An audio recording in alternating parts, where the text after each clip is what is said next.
హత్యలు దారుణాల నుంచి ఇప్పుడిప్పుడే కోలుకుంటున్న నెల్లూరు మరోసారి ఉలిక్కిపడింది. నిఖిల్ అనే ఓ ప్రేమోన్మాది ఘాతుకం వెలుగులోకి వచ్చింది. ప్రేమించిన ప్రియురాలని అత్యంత దారుణంగా హత్య చేశాడు. మాట్లాడుకుందాం రా అంటూ రూమ్ కి పిలిచి మరీ కత్తితో పాశవికంగా పొడిచి చంపేశాడు.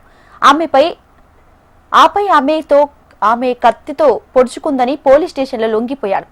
ఇంతకీ మైథిలి ప్రియాని నిఖిల్ ఎందుకు చంపాడు?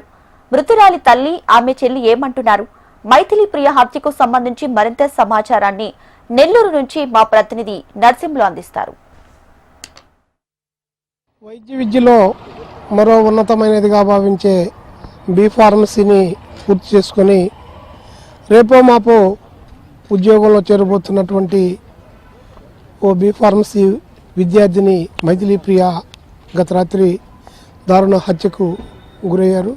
నెల్లూరు నగరంలోని కరెంట్ ఆఫీస్ సెంటర్లో మైథిలి ఒక ఫ్రెండ్ బర్త్డే కోసం వెళ్ళి ఆ పక్కనే ఉన్నటువంటి పరిచయస్తులుగా ఉన్నటువంటి నిఖిల్ అనే అబ్బాయి రూమ్ దగ్గర నిర్జీవంగా పడి ఉండగా ఫోన్ రావడంతో వాళ్ళ తల్లిదండ్రులు, తల్లి, వాళ్ళ చెల్లి అక్కడికి వెళ్ళారు.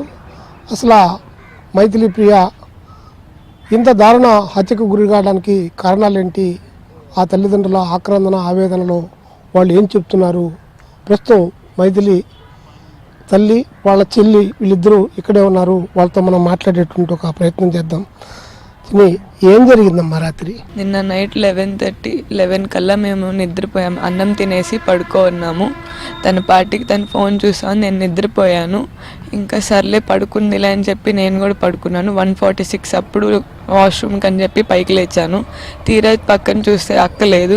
వెంటనే కాల్ చేశాను. ఎక్కడున్నావు అంటే ఒక 10 minutes ఫ్రెండ్స్తో బయట ఉన్నాను, నేను వస్తున్నాను అనింది. తొందరగా రా లేదంటే అమ్మకి చెప్తాను అన్నాను. వచ్చేస్తున్నాను, ఒక్క 10 minutes పాప అనింది. సరే అని చెప్పి నేను ఇంకా నిద్రపోయాను. ఇంకా 3:33 నుంచి నాకు కంటిన్యూస్గా కాల్స్ వస్తూ ఉన్నాయి. ఎవరైనా తీరా చూస్తే నిఖిల్ కాల్ చేస్తూ ఉన్నాడు. ఏమైంది అని చెప్పి అటెంప్ట్ చేస్తే, మీ అక్క ఇక్కడ పడిపోయి ఉంది, మీ అమ్మకు ఫోన్ చేయి ఫాస్ట్గా వచ్చి తీసుకోపోండి అని చెప్పాడు. మన ఏమైంది అని చెప్పి అమ్మ అదరాభద్రా నేను అక్కడికి వెళ్ళి చూశాను. అప్పటికే ఆ అమ్మాయి పడిపోయింది. పలకరించాను, మైథిలి లేయి పోదామని. అప్పటికే ఆ అమ్మాయి స్పృహలో లేదు. మనం పట్టుకొని చూడంగానే బాడీ అంతా కూల్ అయిపోయింది.